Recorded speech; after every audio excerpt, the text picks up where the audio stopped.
Okay, welcome to the Erie Music History Podcast. I'm Chip Shell, and one of the advantages of doing this podcast is I get to talk with a lot of Erie musicians who I admire, and Harry Parker is right up there on that list.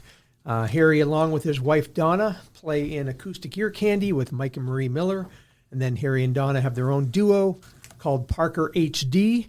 And then Harry is in one of Jack Stevenson's many bands, the Buried Treasure Band. So Harry Parker, welcome to the podcast. Hey, Chip, thanks. Thank you. Nice to see you this morning. Nice to chat with you. Yeah, we've known each other for a few years, Yes. just through music. And here's the few things that I know about you. Like I said, you have one of those common names. So when I'm doing research, I couldn't find out a ton, but you and Donna have been married 52 years. Yep, 52 years. Congratulations. Wow. That is awesome. You're a Wesleyville guy. You grew up on Union Avenue, right? Yeah. Okay. Two brothers, Joe and Dave. Actually, yeah, go. A lot of people don't know this. Yeah. I was born in Santa Barbara, California. Wow. And I laugh about it and say I should have been one of the Beach Boys, but I didn't make the cut. You blew it. Yeah. Did your mom and dad move here shortly? Yes. Yeah. Your dad's from here, though. Yes, he's from here, yeah. And then you went to Iroquois. Yes. You have two brothers, like I said, Joe and Dave, both musicians. Yes. Joe, of course, plays in Cup of Joe and Shady Side. Dave doesn't play anymore. But No, he doesn't play anymore, but he's still great got his musician. drums. Still has his drums, right? And he's a solid drummer, man. Yeah. I wish he'd come out and do some things with Yeah, us. you and I have had that conversation before. Yeah. You worked at GE for a while. You retired from GE, Yes. right? What'd you do there? Boy, a lot of stuff. Half of my career was with, I was an order expediter clerk for the tool centers there. So each building had a tool center, a tool crib where everybody would get things from. So I spent half my career doing that, just expediting tools. Buildings, I was the lead clerk. I had building 2, 6, 5, 7, and part of building 12. Wow. And from there, I went to into the electrical test group and just started testing traction motors and odds and ends for the locomotives, and eventually went on the test track, got my test track license, operated the locomotive on the test track. Did you? That had to be cool. Oh, it was cool. Yeah. You never thought you never think you go to G and you think, well, I'm never going to do that, and then you end up doing that. Yeah. You go, holy smokes, I'm in Notch 8. Let's go. That's super You know. cool. How long is that test track? I mean, I've seen it. It's only, I think it's a mile and a half, Is that what it is? 2 miles, maybe it's 2 miles. Yeah. Wow.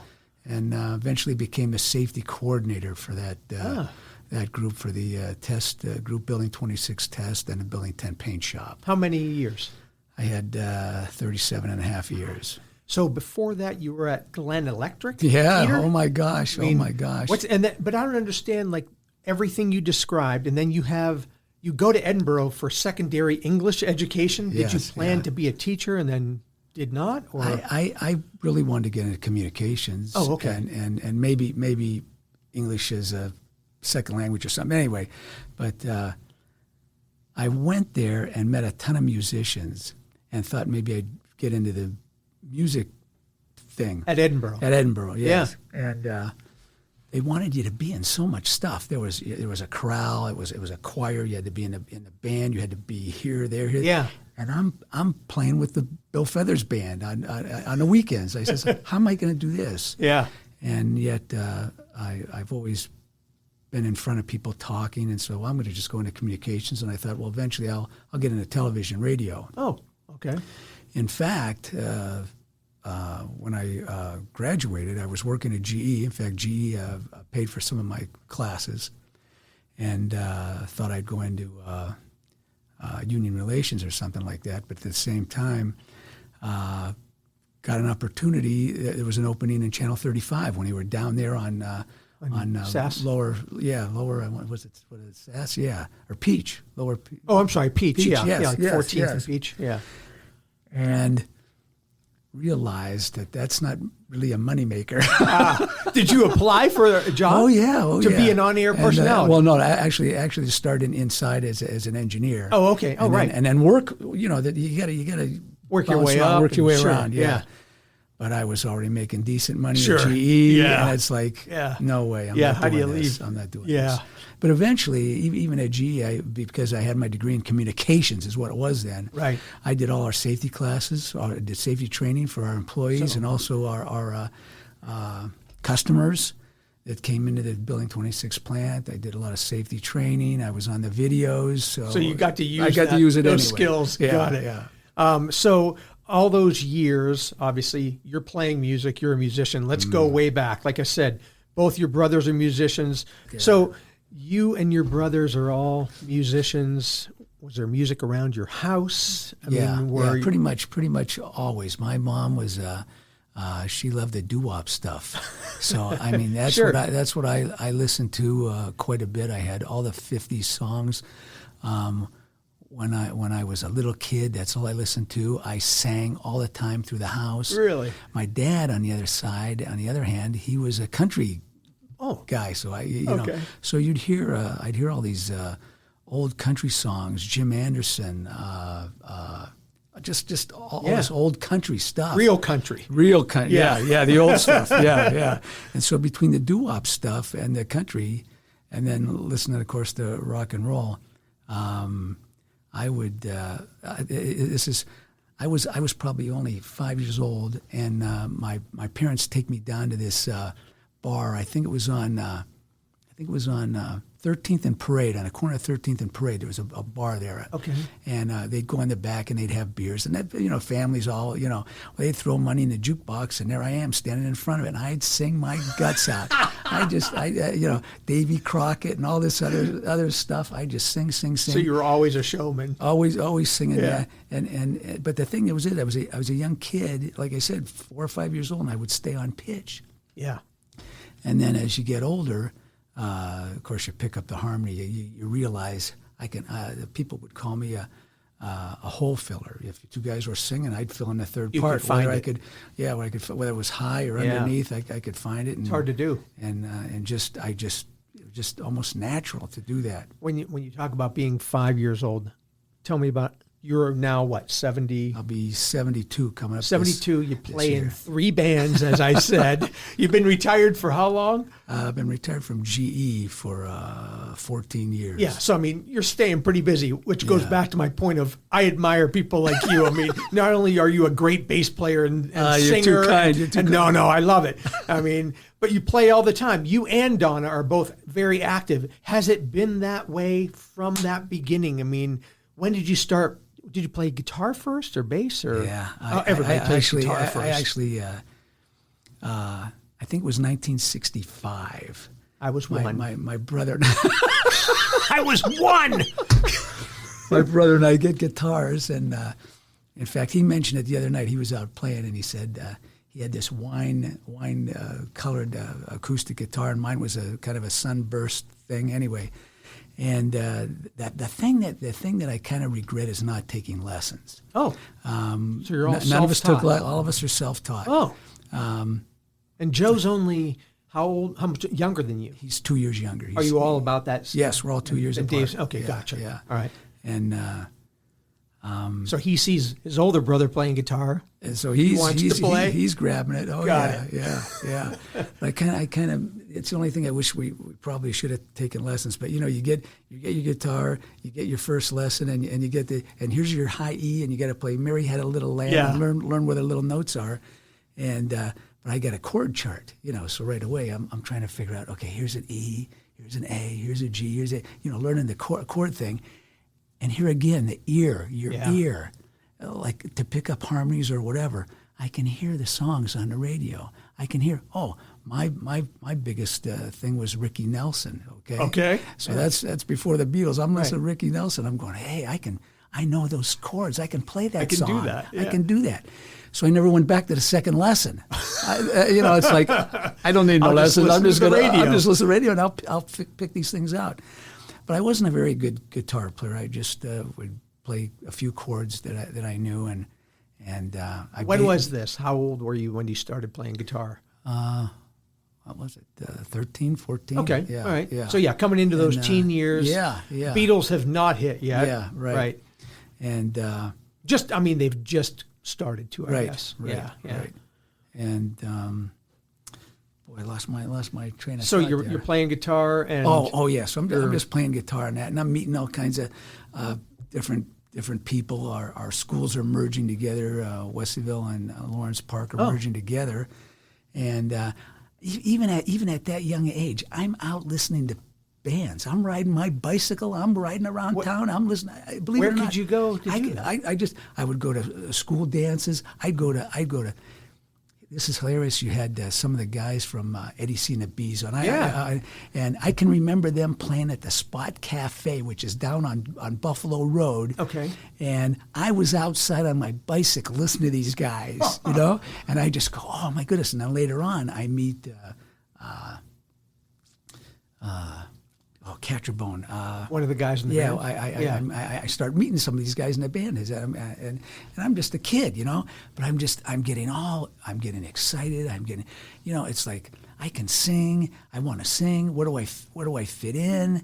And you're 13. I'm 13, 14 years old. They don't have anything at school, like a band for you at school not chorus? yet. No. Oh, okay. No. Well, we had some chorus stuff, but I really wanted to get into this playing music with a band, being in a band, And even I can remember some older guys one time on a corner. They're just doing some. It was night. They're just singing some stuff and just singing some doo-wop stuff. And I pull up on my bicycle and I start singing a couple, you know, trying to fill in a harmony with these guys. And they're, hey, for a little kid, you're pretty good, you know. That's crazy. That really gives you an idea of the time, and that was in Wesleyville. Yeah. The doo-wop capital of Pennsylvania. Oh boy! But that's wild. So when does this transition? Because you alluded there wasn't a band at the time. Yeah, Do you join a band or just what happens is I'm trying to find a place to fit in, and I eventually start my own band. Okay. Right. And I get just about every guy I can find to figure out who's gonna fit the bill, and eventually we form a band. A bunch of guys from Lawrence Park and Wesleyville. We form a band called the Young Times, and why we got that was we just didn't know. We didn't even know what we were going to call ourselves. And was Times spelled the right way? Where yes, T-Y-M-E? No, T-I-M-E. Okay, I think. No pictures, as you said earlier, which is a shame. I have. The band got back together our senior year. Oh. And I brought the horns with us and the whole deal. And here I am again. I never took a lesson, but I'm writing horn parts. I'm writing horn parts for the trombone, the trumpet, and the saxophone. I'm writing horn parts. We got a keyboard player. We've got a guitar player, bass player. This is not a small band. No. This was a big band, and our drummer that year had graduated. He was a year older than us, so I ended up playing drums. What year is this? This was 1970. Okay, and so what type of music is this band playing? We're doing Blood, Stuff on Sweat, the and Tears. we're doing Eyes of March. Yeah. We're doing some Grand Funk using horns. Just a. Anyway. And are you playing guitar or bass? I'm playing drums. How did that even come in? Did you just decide I'm going to play drums? No, my younger brother played drums, so we all played drums. We got in the drums and started playing drums, but my youngest brother is just dynamite. He'll blow us away. Yeah. But I played drums in high school band, so I was in a choir. I'm in a choir for so many years. That's another thing about being in a choir.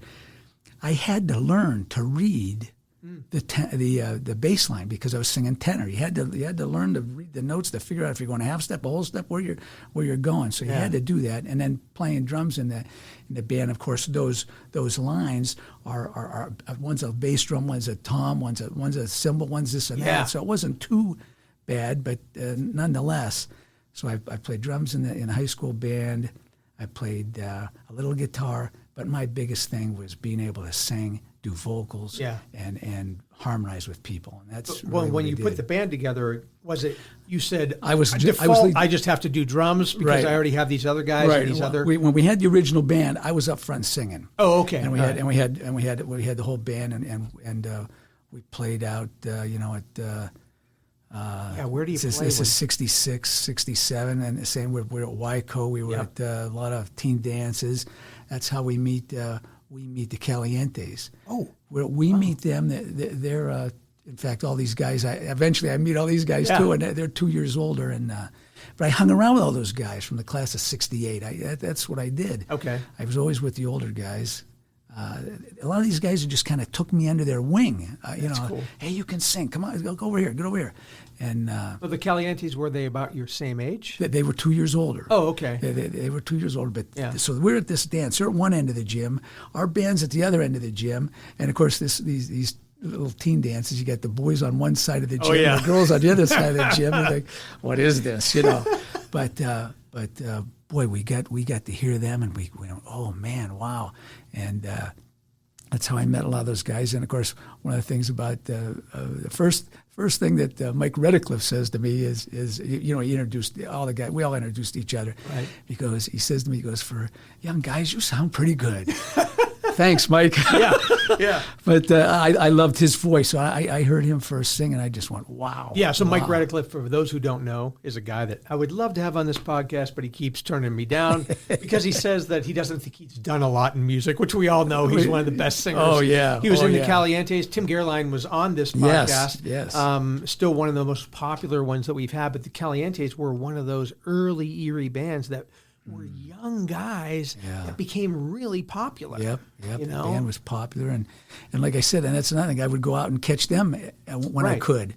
And how about the Epics or RK4? That's another thing. RK4. I'd go to here again. I'm a little kid. I'd get a ride somewhere. I'd hitchhike, whatever I had to do to get to Rainbow Gardens. Oh wow, that's and you're a Wesleyville guy. Yeah. Oh yeah. And so. I remember a band. I would tell people. I says, "Hey, it was the RK4, and there was another band around called the Mark IV." I'm telling you, and everybody's looking at me like I'm crazy. Well, then you had the Popotniks on, you had Tim and Phil on, and they mentioned the Mark IV, and I went, "Oh my gosh, yes, validation! Yes, this is validation." I remember those guys, and then he said they came out of Franklin or something, or is where they came from. And I says, "Oh yeah, I remember them." And I remember another band out of Corey, the Raiders. I think they were called the Raiders. They're out of Corey. And they played in New York a lot. I think Phil Popotnik played in the Raiders. Okay, maybe, yeah.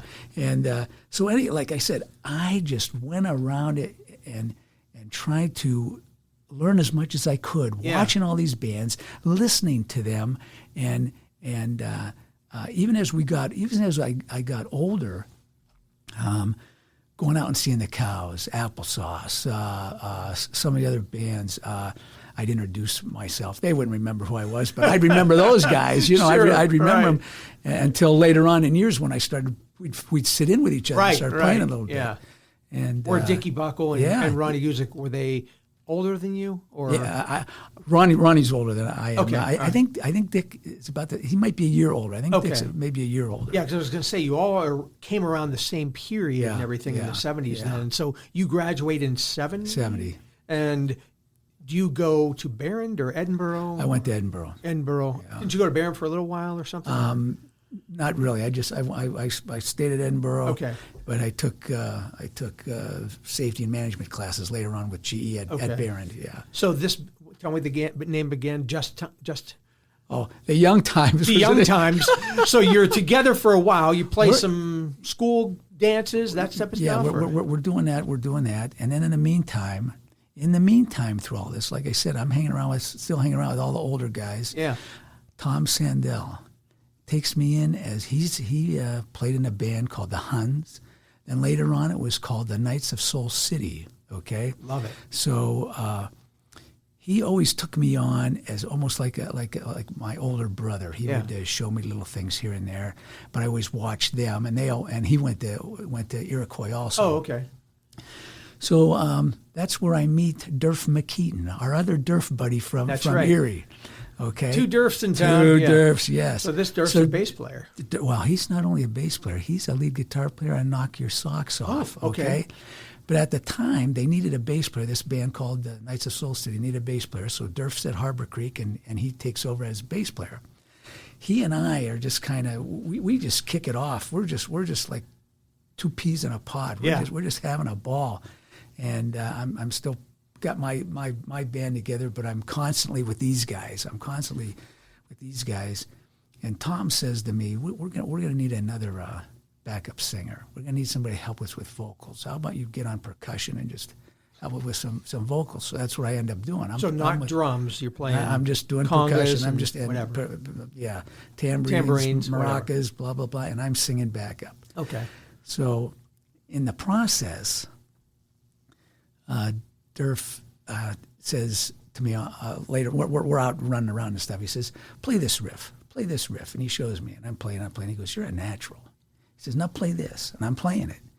He goes, oh, this is going to be good. And I didn't know what he was talking about at the time. I didn't know. And so he starts teaching me all this stuff. Yeah. Next thing you know, their lead guitar player is leaving. I go on bass. Durf goes on lead guitar. Oh, okay. And he's an awesome lead guitar player. It's like, holy Toledo, why are you playing bass? And he says, because they needed a bass player. Right. And so and even afterwards, he goes on with C.J. Bry. Right. I was going to say, eventually he joins Novello. Right. Right. He joins Novello after that. And is Durf still around, or he's in Massachusetts, Massachusetts, I believe. Yeah, all right. You say the word correctly. Is that how they say it? All right. So and I haven't heard from him in a long time. So you're in that band. So we're in that. We're right after high school. Actually, that was still in high school. Oh, you were. So the band I had started with in 65, 66, then in 67, 68, we're doing the Knights of Soul City. Right. And all these guys, they graduate and go on whatever. Turf goes with C.J. Bry. Right.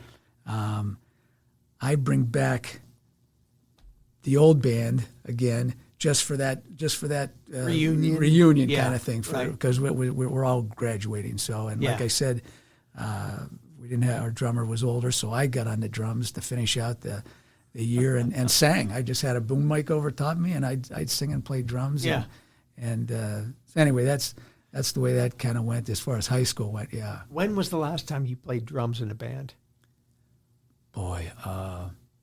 Was that it? Or No. It's been. I want to say. I want to. Maybe 10 years. Maybe 10 years ago. So I still have a set of Luds. You do. Okay. And do you prefer guitar, bass, drums? What do you prefer? I prefer my bass. You do. Okay. I prefer bass. Yeah, you're a heck of a bass player. I kind of look at it as bass, vocals, drums. Yeah.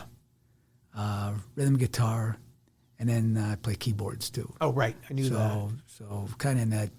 No lead guitar, just rhythm. So Parker HD is just rhythm stuff. Just rhythm. For you. Okay, just gotcha. Rhythm. All right. Unless I bring in my the stupid trumpet. We talk about. I actually do I don't know if I can do it on here. That was not a real trumpet, just so you know. Well done. I do that sometimes in the middle of songs. All right. So you and Donna get married 2 years out of high school, right? And but you're working at GE now, or still, or at the other place? I was at Glen Electric Heater, and that was another kind of a neat thing. The owner, Jim Finn, would follow us around later on. When I was in Reds, he'd follow us around. So he's the owner of the company, and I used to work for him. He'd stop by, I love you guys. Yeah, it is crazy. But anyway. That's why I like to ask those things, like, you were working a regular job. Some guys I've had on here are saying, no, I was just a musician, man. But, you're married. You're going to have kids real soon there afterwards. Oh, yeah. You need a regular job. You're working a regular job and playing at night. Oh, yeah. What was the first band then that you start playing regularly? I mean, Reds was more. Yeah, well, let's get back. Let's get back there. Take me back. Right after early 70s. After early 70s, right away, right after high school. Yeah. Durf again. He's filling in with a country band, and just before he's going to head to college, back in Mass, and he goes. He calls me up. He goes, here. He says, these guys, it's a country band. He says, they need a bass player. You can do the job. Just go in there and show them what you can do. Yeah. He says, you do this bump stuff, a few walks. Yeah. And so I don't practice with these guys, nothing. I just show up at this club, and the thing about it is they're playing all this old country stuff that I grew up with. That my dad was playing. You must have known it all. I knew it all. Yeah. And I'm just going along playing, and then I'm filling in a harmony, and these guys are going, Holy smokes. What was this band? It was called the Bill Feathers Band. Oh, yeah. Bill Feathers and the Country Showman. Yeah. And He was older than you, though, right? He was about 4 years older. Okay. 4 years older, yeah. And Yeah. where did a country band play back then? Because there were a lot more opportunities, right? Yeah. We played at one of the biggest places we played was Farmer's Tavern way back when. We played there for 5 years straight. Wow. I think it was every Saturday night we were there, and then on Friday nights they'd have a different band in Just there. outside of Edinburgh. Yeah, just outside Edinburgh. Yep. But all places, I'm trying to think of Mermaid Inn. And, the Mermaid Inn. And I mean, just all downtown. kinds of places. Johnny's Sports Spot, that's tore down now. I don't know that one. Johnny's Sports Spot was on West 12th Street, where I believe the donut shop on, what they call it, Tim Hortons, where Tim Hortons is? On East West 12th. West Or 12th. West 12th. West 12th. Oh, yeah. So Okay. just past Yorktown Plaza. Yeah, right. There was a bar in there, and we play in there. I mean, Johnny's we Sports play Bar. all over the place. We'd play at Polish Falcons. Clubs. A lot of club work. Mentioned there was a club on West 26th Street. You go upstairs, the I Club. Now I remember the I Club. Yeah, The I Club. because I remember somebody else talking about it too, and I go, I remember. I'd listen to these podcasts. Oh yeah, I remember that one. Where was it on West 26th Street? Between Liberty and Cherry. Does that sound right? Right. There's a brick building. Yeah, on the north side of the street? Yes, on the north side. You'd go up the stairs, and we'd play. Sometimes we played till after hours. We might play till 3 a.m. Yeah, wasn't there wasn't that where Skinny's was in the 80s? You're too old to know that. That's right in my age. Maybe. And you would go upstairs, and it was an after-hours club. But I thought it was like a Knights of Saint something. Knights of now. St. John's now it is. I think it's Knights of St. John's But now. I know the But building. they were down the street. Yeah. And then they must have bought The that. I Club, EYE or Yes, I think EYE. Okay. Yeah, I Club, yeah. So there were. I mean, and were all these gigs? I always ask this: 10 to 2, or was this later? Yeah, they were late. They were all 10 to 2. Okay, no, like real late, like Calabrese stuff till 4 in the morning. No, right? usually 10 to 2. Sometimes we might play till 3. And as a country band, you had mentioned earlier when we were talking, you're playing at least every Saturday night. Yep. But are you playing beyond that? Or Well, then playing throughout the week? eventually we were doing, we were doing some Sunday afternoons at the Polish Falcons. We were doing Fridays and Saturdays. We might play one place Friday night. So sometimes, and this was crazy. My wife's got the 3 kids now. She's got 3 kids. Yeah. She's got the 3 kids at home. I'm working at GE.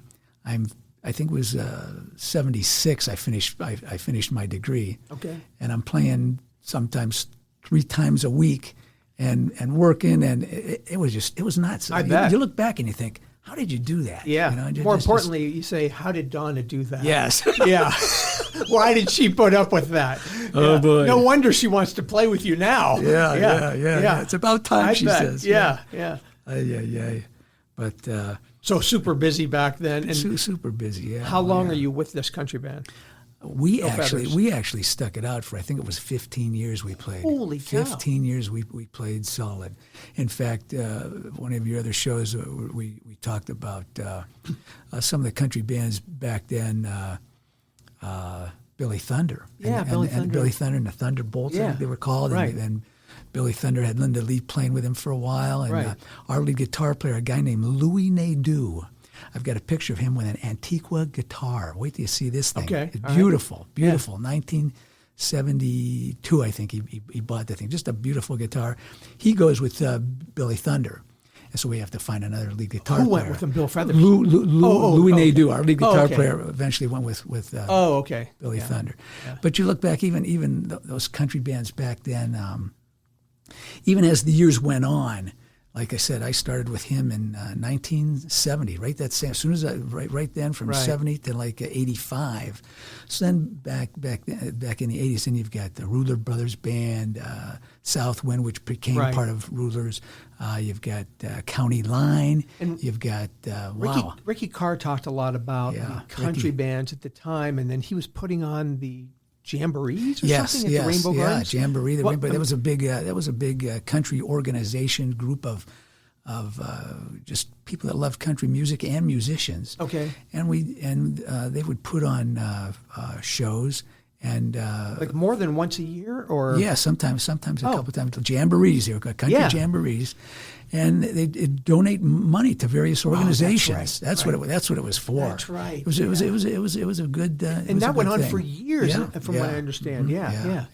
Wow. So country back then, there were plenty of places to play. Yeah. And as compared to today, let's say, I mean, and did you had fallen into playing country for a long time. And then you played with Mike and Marie and Haymaker later on and continued to play country. I mean, is that your favorite, or you still want to do doo-wop? No, I love the harmonies. Yeah. This is crazy, but even in we were in the country band, whether it was the Bill Feathers band or even Haymaker. Yeah. I would jump out on the dance floor and I would play my bass and do line dancing with people, and with no wireless. You had a cord. No, I eventually did you got have a wireless. Okay. I wireless went out. Yeah. And one of the things that I always wanted to do in just watching all the bands, and meeting all these guys and everything else, trying to figure out where do I fit? What do I really want to do?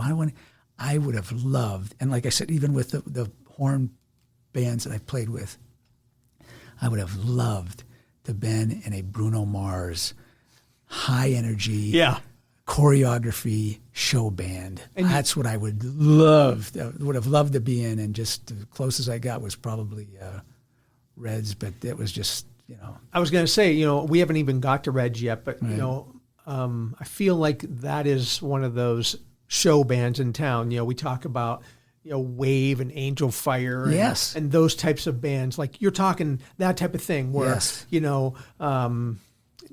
Macmillan in Life. That's another one. I met a lot of those guys in college. Right, James, I mean, front people singing with doing all sorts of things, usually with a horn section. It reminds me of what you described as your first band. So that was really, and you never got to do that. Aside, we'll talk about Red. So is that where you go from Feathers? From Haymaker. Oh, from Haymaker. So from that's Feathers. In the 80s. Feathers go to Haymaker. Right. And that's Mike and Marie? No, just Mike. Just Mike. Mike Miller, me, a guy named Ron Bruce. Ron Bruce was playing drums, and Mark Genest was playing lead guitar. And Mike and Mark would switch back and forth. Okay. And for four guys, we did some Alabama stuff that was just very. Woo! Everybody's singing. Yeah. And like a lot of the other bands had 5 and 6 guys, but and would do the same thing, but we could pull it off with 4, and that was what was nice about the band. Was that your first band with Mike? Yes. Okay. Yes. Yeah, because you've been playing with them over the years. For a long time. I mean, you guys blend well together. Perfect. Thanks. All right. So Haymaker sticks around for a while, just a couple years. A couple years, and then he goes with. I think it was Southwind or something, because they're playing a lot more nights a week. Where he meets Marie. Right. It was kind of a re-meet because he knew her when in school way back when. So it was a re-meet. Yeah, that's a good episode. Listen to the episode with Mike and Marie. It's really good. And as soon as Haymaker kind of ends, the three of us played for a little while without Mike, and then all of a sudden we decide Mark and I were gonna go with Bob Casey. Oh, and now here you got another country band, Casey versus Casey was a band that was out, and they had a lot of great musicians. Yeah, we just started to get together with Bob, and I get a phone call, and it's from Tom Sandell, from the other lead singer from Reds. Right. And he said, Mike Redcliffe has left the band, and you've always been my backup singer, and you sang lead in your own band. He says, you want to come on board? I says, well, of course. Yeah. Reds had been around for a while. Yes. And I would go out and listen to them as often as I could.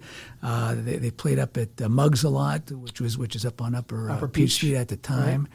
And so I'd catch them, so I knew the music they were doing. I had lived a lot of that music. Yeah, and what was that music? Was it? It was a Motown, 60s, all that stuff. We did just a little bit of everything. And they had been around for how long before you?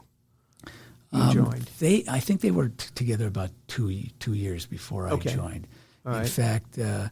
In fact, their keyboard player, Gary Birdie, he was also from our high school. Oh. And so he played keys with him for a while. Then he left. We got Johnny Webb was when I joined the band. We got Johnny Webb with us also. He came in from one of the South Carolina, I think. He came into town and fit the bill, and did an awesome job. Bill Shealy in the band. Bill Shealy was playing drums. Rick Yes. Kowalczyk Was playing bass. Yeah, Okay. Ricky. Yeah, All right. Rick was playing bass. Yeah. So you're just singing. I'm just singing. Yep. How many? So that's 5 in the band, 6. Oh, geez. Oh, you had horn section. we had at times we did. Sometimes we didn't. Oh. So we had the keyboards would do a lot of the horn parts, but we had our lead guitar player Dave. I cannot think of his last name. He was from Meadville. Okay. And his dad had a bar down there, and I can't think of the name of the bar. Actually, Conneaut Lake, the other side. Okay. And oh my gosh, so we've got 1, 2, 3, 4, 5, 6. We got 6 guys. Plus we got a sound guy and a light guy. Sure. Plus then a trumpet player comes in from either that Dave knew from down in Conneaut Lake or Ohio.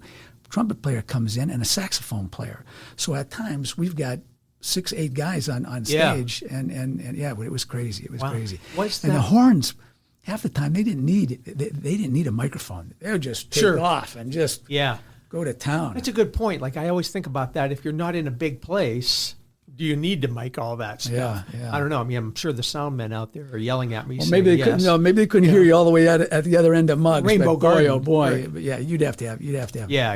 You know, just like some of the concerts we see now. Yeah. Was Reds? I always envisioned them as being like a lounge band. Did they play mostly those types of venues? It was mostly dance music. I mean lounge, but yeah. We like the Holiday Inns type of thing. Yeah. But I want to say, boy, there used to be a club down on 18th and Sass where the gas station is now, the Country Fair. Yeah. Well, that is. Yeah. There was a club there, and I don't remember what it was, but Denny Guzik. Well, eventually it was a strip bar, wasn't it? Yeah, but then it changed. It changed. It was a strip bar. They had girls upstairs. That was and all later, that. I think. Yeah.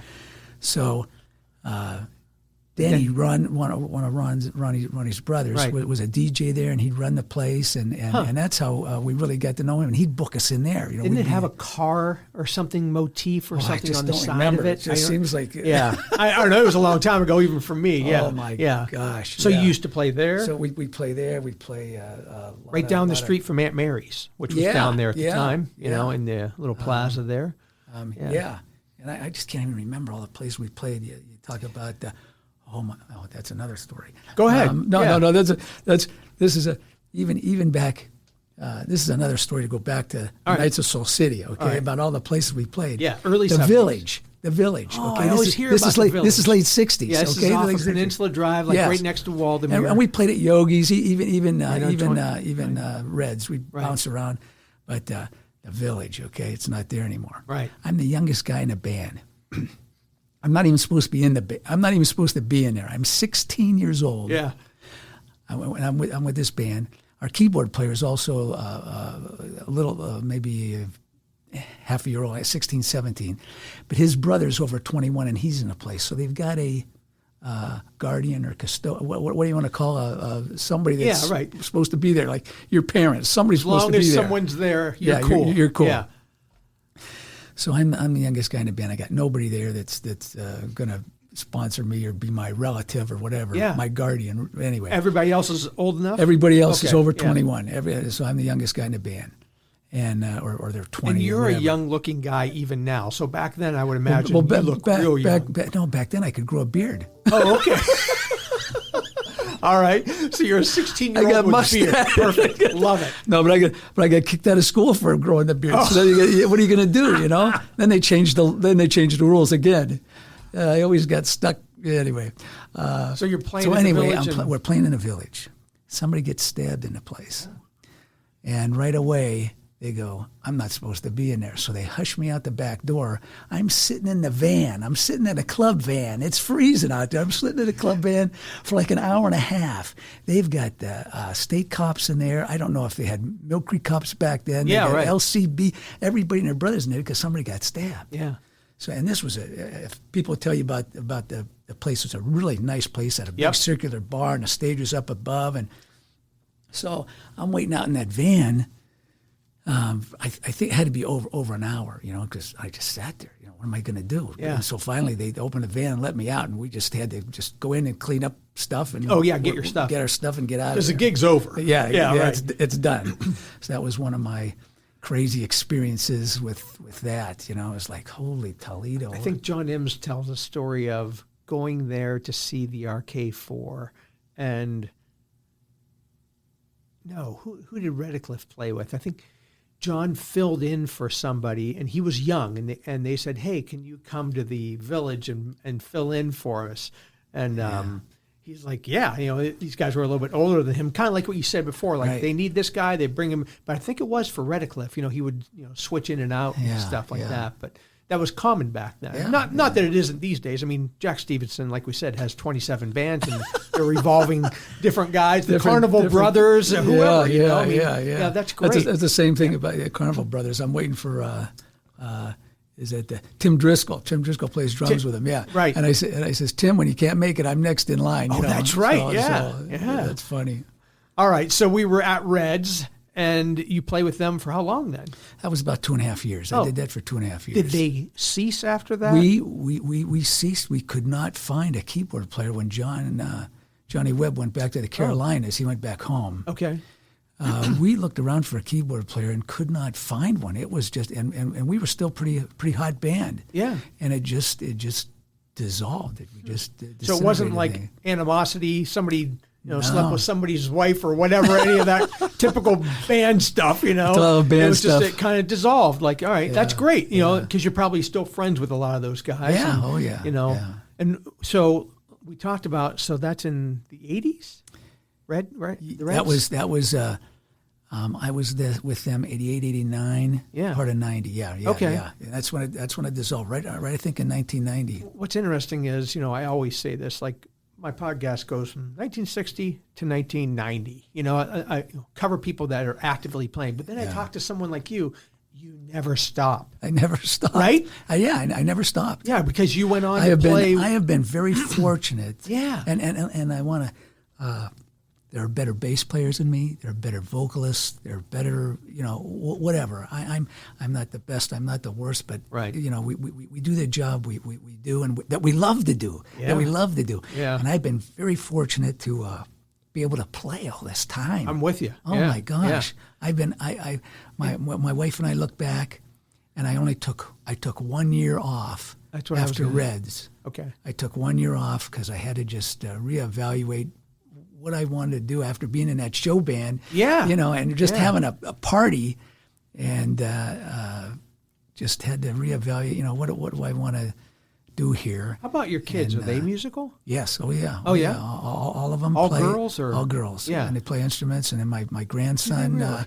My grandson played drums in a jazz band in Rochester, New York. Wow! And now he's in Baltimore. So they very got good the bug. drummer. They got yeah. Oh yeah. Are they singers or do they play instruments? All of them sing. Okay. My oldest daughter played piano, and they all sing. Huh. My middle daughter is can do harmonies. She has perfect pitch. All right. She played flute and trumpet.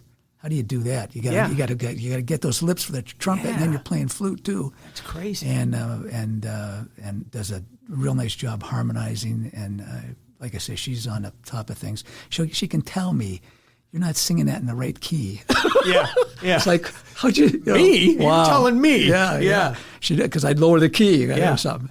And then my youngest daughter also sings, and she used to do a lot. Another story about my youngest daughter. My youngest daughter sang with Paul Yocklin and the Ruby Port. Oh, really? When Henry T was playing with him. So Henry T was playing the lead guitar. Dick Buckle was, I think, out of town or California, whatever. Yeah. And so Henry was playing guitar. My daughter was out one night, and I think it kind of went like this. Bob Seaman's daughter was also singing with him. Bob was playing bass, but she was going back to college or something. She was singing with him this summer. And so they got my daughter out. Henry got my daughter up to sing, and she did a beautiful job. So then Paul would call her up and say, "Oh, you got to join the band now. You got to join the band." But she was busy. She was the general manager for the Wendy's here, and all of them. Okay, she's down in Meadville. She's in Edinburgh. She's in here. She's all around all over the place, training managers. And so she couldn't do it. But that's just another thing how the families we kind of met and clicked in with. Right. Just a little crazy there too. One of the bands that you were in the early 90s, I was just talking to Denny and Heather Neiman's the other night. We talked about the video that I posted.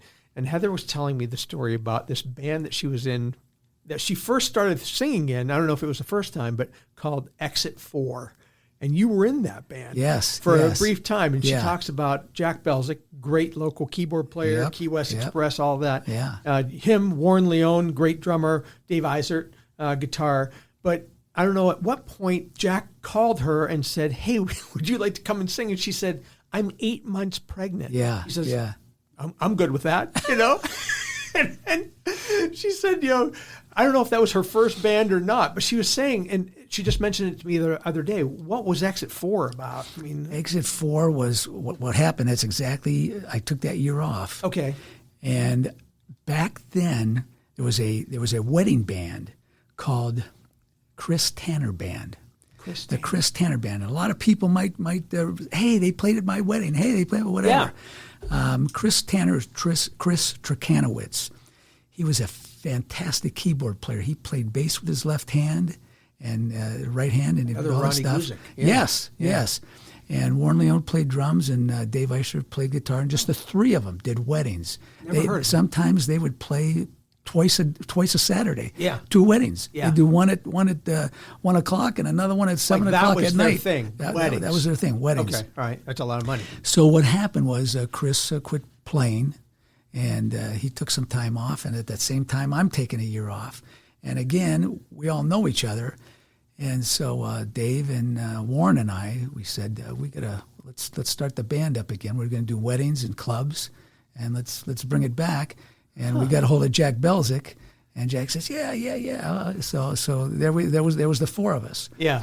And that's what we did. We did the weddings. We did the celebration time. Come on, Donna. Sure. We did all that disco stuff. We did it, and we played all the clubs and weddings. I've got photos here of weddings. They got us in Erie Times News for a Dr. Miller that we played for his wedding, and we had a ball doing that. Siebenberger Club. Here's this story. Siebenberger. We're downstairs. Oh, I was going to say, did you have to lug everything up those stairs? Oh, that was another thing. We do weddings. We'd go up to the top stairs. Right. Yeah, but we're playing New Year's Eve downstairs. We're downstairs, and they got a disc jockey upstairs. Yeah, and so they're I don't know exactly how they reservations or whatever, but we're downstairs, and the Siebenberger Club has. Sliding doors? Sliding, that to separate accordion. rooms. Yeah, accordion, right. to separate the rooms. Yeah. So the rooms are separate. All we got is this one little room here, and we start. It's New Year's Eve. We start playing, but we got our disco and our dance music going. Yeah. So a few people come from downstairs, and they're going, "Holy smokes!" From upstairs. They're coming down. And Listen, they're like, there's a live They band run down back here. upstairs. Next thing you know, more people are coming downstairs, and more people downstairs. They got to open up the accordion doors. Oh. Now they got to open up the third room. The place is packed. We're downstairs. The place is packed. There's hardly anybody upstairs. We got the whole downstairs. We're on this little stage. You could not see the floor. You could not see the floor with all the heads and going that's on. Awesome. What a night that was. And again, that was just Jack Belzic, Warren Leone, who has passed.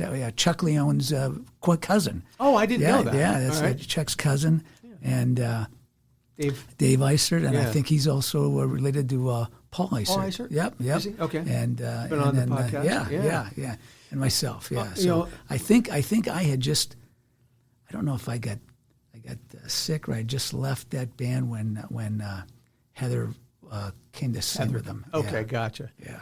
You know, we've mentioned so many great old venues, and I always like asking guys like you know, this question: is there a favorite place that you played back in the day that may not be around? Some club, something that you always looked forward to going to play. You know, I mean, the Village is a great place. How about what was the place in the Commerce Building? The Aristocrat. Oh, Aristocrat Lounge. Yeah. Yeah, that was downstairs. Did you ever play there? Yeah. or- Yeah. Did you? Yeah. I don't know so much about the place. I think it was just if you had a good band and everybody got along well, you had this great camaraderie. Yeah. And the crowd was feeling it. That was great right there. That was it. It didn't matter the place. Just making everybody smiling and having a good time. So here's a question I've never asked: worst gig? Like, you've been in these. We've all been in. We've been in bands where you're playing a gig and there's like 5 people there, or something goes wrong. Anything stand out? You know, like that you've told your daughters over the years, like, "Hey, avoid this," or you think you had a bad gig this one time. I mean, I remember gigs where our speakers fell over, or we'd be playing to like 3 people, or because I was in some pretty shitty bands. But no offense to my former bandmates.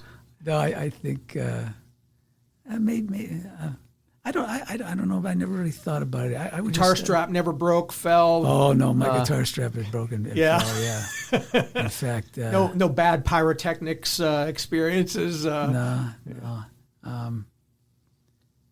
No, I can't. I can't. I don't think so. How about in the country bands?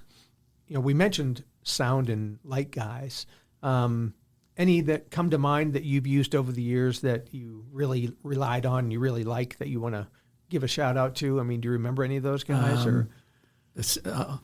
Back then, in the early country days, we did our own sound. Did you really? Everybody did that. See, I always thought there were sound men back then. Unless there was a big gig like at Rainbow Gardens. Right. And then they'd have sound guys like Bruce come in. Whitford or who's the guy Tom who just Snow. passed away?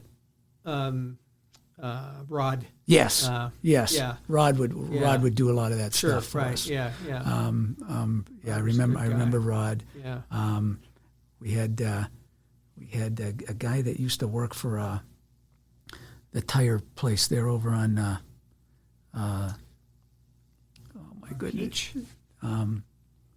Sass, right across from the ballpark. I know what you mean.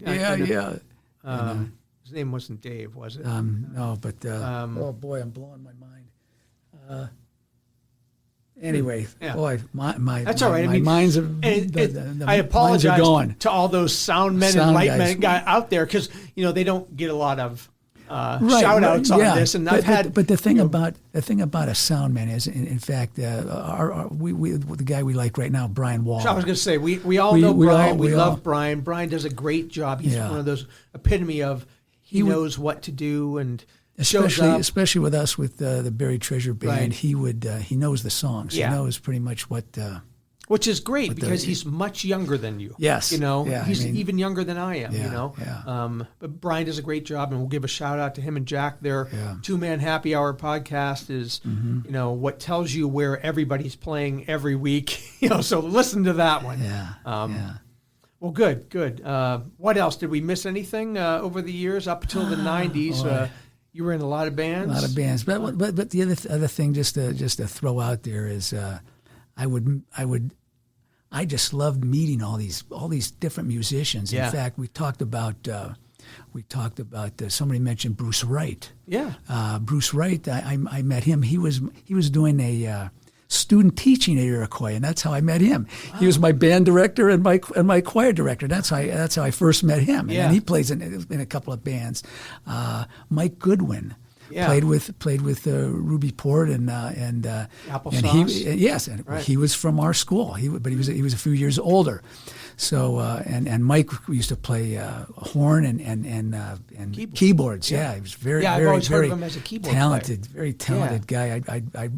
I'd watch these guys. I'd get all crazy. Yeah. But just a lot of guys that learned to just watch and meet and love through the years. Yeah. Just all these musicians. Just we've had a ball. I liked what you said to me earlier when we were talking. Is if you didn't have a gig, you tried to go out and see those other bands. Yeah. You were in a country band. You'd go see rock and roll bands, Yeah. And I said, a lot of guys I've had on the podcast were working 6 days a week, Yeah. Oh, sometimes, as full-time musicians. Right, But right. You were a dad, you were a family man, you also had this regular job, so you yeah. couldn't do all that. So I imagine Donna was thrilled when you said, I don't have a gig tonight, but I'm going to go see the cows.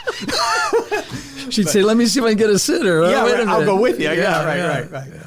Well, thanks, Harry. This was great, and I love coming to see you guys anytime. Acoustic Ear Candy, Parker HD, and Jack Stevenson and the Buried Treasure Band. Go see Harry Parker sometime. I appreciate you being on today. Well, thank you very much. I hope it wasn't too boring, but again, I just appreciate you and your podcast and all the musicians that we've been we've as we grow older all throughout the years. I mean, it's been neat to just watching us mature. That's right. All right, thanks. Hey, thanks for listening to this episode of the Erie Music History Podcast. I want to say thanks to the JPT Foundation. They have been a financial supporter of the podcast since the beginning, and they also give us a free space to have our monthly music night on the first Tuesday of the month. It always features our great house band, the Fabulous Leftovers, as well as a lot of other local bands and musicians. But it's a lot of fun. First Tuesday of the month, totally free. Any donations go to the Second Harvest Food Bank. It is BYOB. There's a great pizza shop next door, Pasalinquas. Check that out, the first Tuesday of the month. Also, make sure that you check out Jack Stevenson's Two-Man Happy Hour podcast. Basically tells you where people are playing today, where and when, and you can check that out at the number 2manhappyhour.com. All right, that's all I got for you. Thanks again for listening.